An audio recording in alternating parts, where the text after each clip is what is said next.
People do not buy based on logic.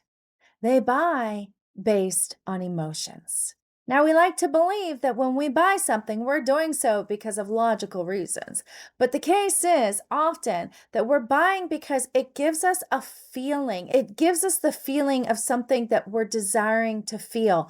Now, we all like to think that we're buying from a place of logic and not buying based on emotions. But the fact is that we desire to feel a certain way, whether it is significant, whether it is belonging, whatever it is, what we buy usually is promising or gives us the idea that it's going to make us feel that emotion that we're looking to feel. Then our brain goes back and justifies the purchase logically. And this all happens in a split second. We don't even realize that we're buying based on emotion first. I couldn't remember a few of the books I've read in the past, so I looked them up and have a little summary here for you. I highly recommend reading these books if you object to the fact that people buy based on emotions, and it's going to be a real eye-opener for you and help you understand how to communicate in your marketing so that you attract the right clients and as many as you possibly can. The first book is called Predictably Irrational, and that's by Dan Ariely, Ariely. What this book does is it uses behavioral economics to explore the hidden forces that shape our choices. It argues that our decisions are far less rational than we believe, and it reveals how context, emotions, and other biases lead to predictable patterns of irrational behavior. The other book I would recommend is The Intuitive Customer by Colin and Ryan Hamilton.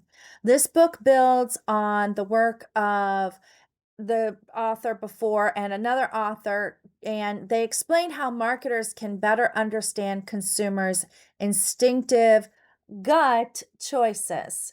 It shows how focusing on a customer's emotional needs rather than on their logical ones can lead to a more effective customer experience. So there you have it. Make sure you pick up those books and check them out because it's really fascinating when you dive into the psychology of marketing and learn just how much of it is all based on emotions. Maybe your unique experience is that you are a dog adventurer who takes dogs in large packs off leash and hikes them in the woods or to a lake or something like that, right? And there's lots of benefits to that. So sit down, list out those benefits, and figure out how those benefit the customer, the human, and how they benefit the animal as well. And start highlighting the largest benefits that you think your customers would emotionally relate to the most.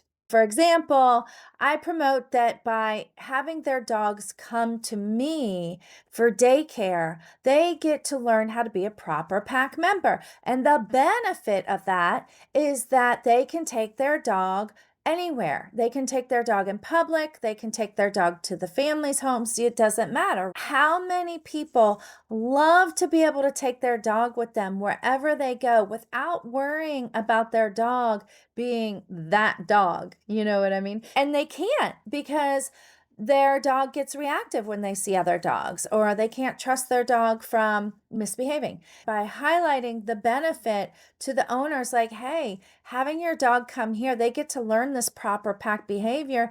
Now you can be that pet owner who can take your dog everywhere you go. And who doesn't want to be able to do that?